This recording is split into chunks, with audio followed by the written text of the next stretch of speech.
Ayan. So, going by your experience, of course, yung recovery ninyo, sinasabi niyo hindi naman gano'n kadali, no? Understandably. What do you think are your Mm. critics? What are they not getting right in terms of how they have been attacking your narrative, your experience, your story?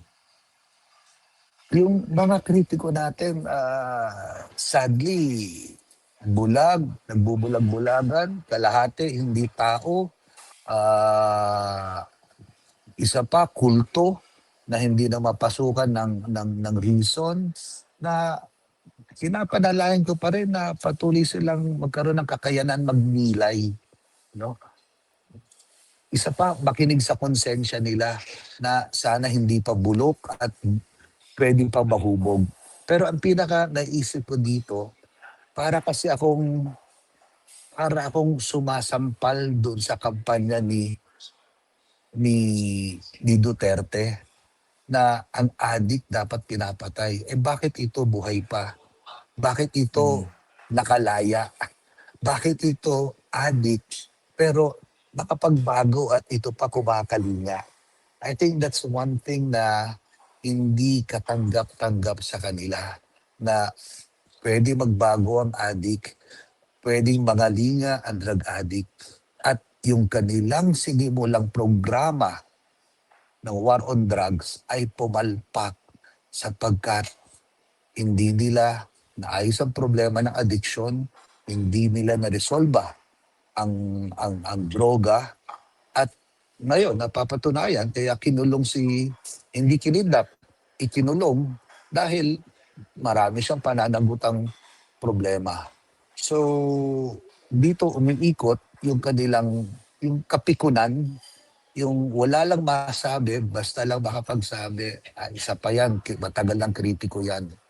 So, I stand probably as a pain in the ass sa kanila and illogical din naman, as you said, ano? I mean, binabalik nila palagi yung nakaraan, which tanggap ko, this is not new to me and ayoko gamitin yung words iba to kasi sa kanya yung bring it on. But ang akin is, I can do this the whole day. Sabi nga ng ating magkiti na si Ronald Llamas, ano, get a number.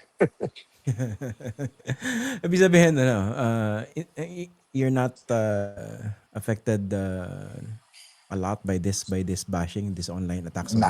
I mean, it's sad. Actually, mas nalulungkot pa ako dahil nakikita ko na umabot sa ganitong pagkabalahura na yung kaisipan ng mga Pilipino na hindi naman ganito dati.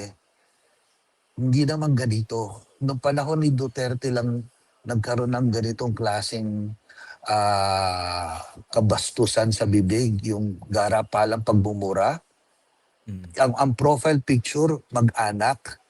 Tapos, yung pagbumura, sukdulan. Sabi ko, ano nangyari sa atin? So, instead of, more than anger, more than disappointment, it's more of I feel great sadness na umabot ang kaisipan ng Pilipino sa ganito kababang uri. Yung nabanggit nyo, no? Yung nga, yung binabanggit nyo profile pic na yung pamilya, may dagdag pa ako dyan eh. May mga Bible verses pa yan eh. Santo. Di ba? May santo pa yan, may Mama Totoo yun. Mary. Di Totoo ba? yun. Yeah. Totoo, Pero hindi totoo. yun nga eh. Anong basa nyo ron, Father, no? Yung disjointed, yung kanilang pananampalataya, supposedly, at yung kanilang gawa. Kasi I remember na naging topic na rin po ito ng previous conversations natin eh. Kasi in the past, 'di ba, even some members, some members of the Catholic, yung hierarchy, ibang mga Mhm, pare, mhm. sumuporta kay Duterte. Yes. 'Di ba? May mga nadidinig tayo Yes. na gina-justify yung pagpatay ni Duterte. Tapos paano siya i-reconcile dun sa turo ng simbahan. Pero may nakita ba kayong pagbabago? At kung doon naman sa mga hindi natin nakakitaan ng pagbabago, bakit sa tingin niyo ganon? Bakit may incongruence yung kanilang pananampalataya dun sa kanilang ginagawa at pinaglalaban pabor kay Duterte ngayon? Dalawang salita, Christian, yung nakikita kong dahilan, ano?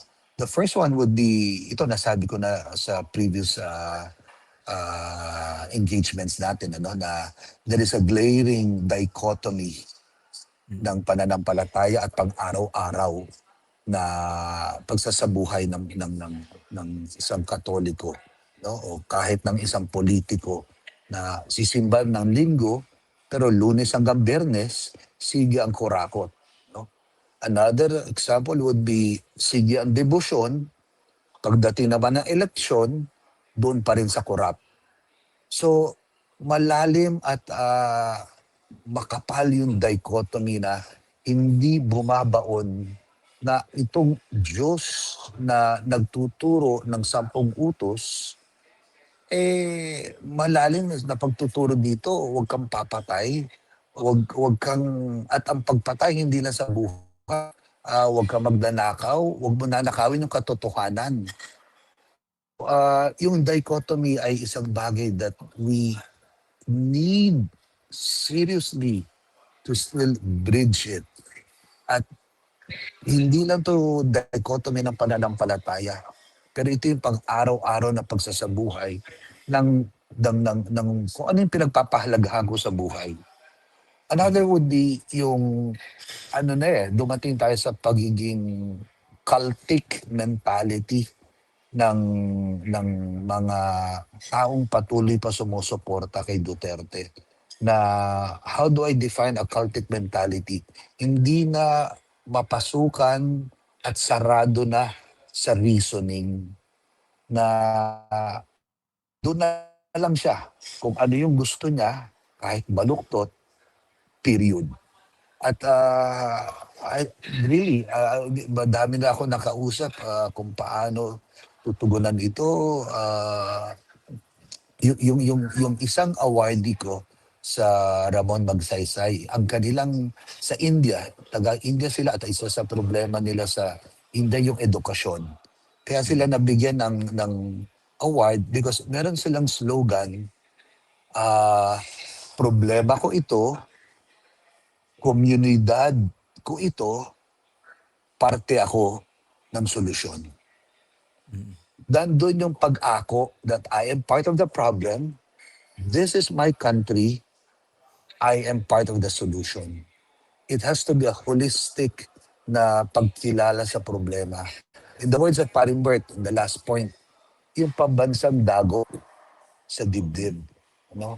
Kahit anong kulay, ano pa ang kasarian, Pilipino ako at may problema tayo. Yun ang panalangin ko, lalong higit sa mga DDS. Definitely, Father, you and I would agree, no? Ang tindi naging epekto, negatibong epekto nitong Duterte administration sa paghubog na maling pag-iisip at maling pag-uugali sa milyong-milyong mga Pilipino. Nakita po natin yan from 2016 hanggang 2022, and we don't really know hanggang kailan po yung epekto Hanggang niya. kailan. Hanggang kailan po, no? May iba nagsasabi, buti naman, nabiyak na yung unit team, magkaaway ni Duterte at mga Marcos, at least kahit papano raw merong pahinga 2022 hanggang 2028. Pero I don't really subscribe to that idea, to that so-called respite. Dahil buhay na buhay yung kulto ng DDS, diba? To borrow your words. Ang tanong ko po rito basically, what can be done in the interim to at least somehow minimize this problem that we're seeing? Diba? Parang tinamaan dito yung yung moral spine ng ating lipunan. And of course, before we know it, 2028 na, at kung mananalo na naman ang isang Duterte, balik po tayo o baka lalo pang tumindi yung ganitong klase ng politika, pag-uugali at saka mentalidad. Well, I approach it in several ways. Masasaktan dito ang mga DDS, most certainly. Pero ilalabas ko lahat, at meron tayong mga kasamahan na merong mga pruweba, merong mga katotohanan, ebidensya na sangkot at malalim ang pagiging kurakot ng mga Duterte. So on the political side, we will campaign for this in the legal platform upang sabihin na hindi sila karapat-dapat sa opisina. Walang vice president na magsasabi na papapatay kita. Kalokohan yung kabaliwan yon. Hindi tamang pag-iisip yon. Ganon din ang ibang mga Duterte katulad ni Pulong Duterte na ang kanyang pananalita ay hindi asal at ugaling congressman. So on the political sphere, lalaban tayo ng patas na iaahin natin itong mga kasong ito kasama ang mga bank accounts nila. Pangalawa ay naniniwala ako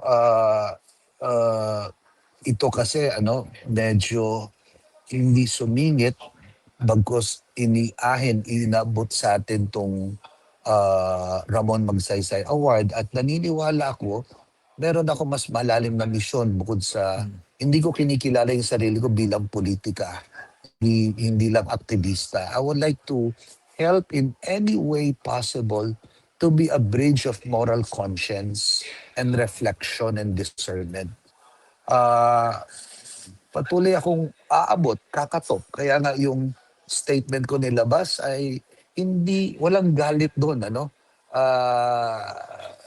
sincero ako na nakikiusap. Kahit isa o dalawa, isang araw, may maanyayahan akong BDS na, halika, mag-usap tayo, pagnilayan natin, no? Ibang usapin yung troll farm at yung mga namamahala nito. Ito, Mm. ibang level to ng hypocrisy, no? Pero baka meron, Baka meron. Kasi sila sila din tatamaan dito eh. And Pilipino sila. Hindi sila pwedeng isang tabi dito. So, sorry, ganun pa lang yung aking nakikitang kaisipan kung paano. At yung simbahan, excuse me, patuloy na aabot, patuloy na magda-dialogue, patuloy na sa pagbimisyon na prophetic dialogue is for everybody. Tsaka siguro dagdag ko lang, Father, no, napakalalim namang inyong inilatag. Kasi when you talk about corruption, sabi nyo kanina, malalim ang pagiging kurakot ng mga Duterte. Kasama dyan yung how they have corrupted our moral fiber Okay. as a nation. Hindi Yes, po ba? yes. Thank you. Thank you for adding that.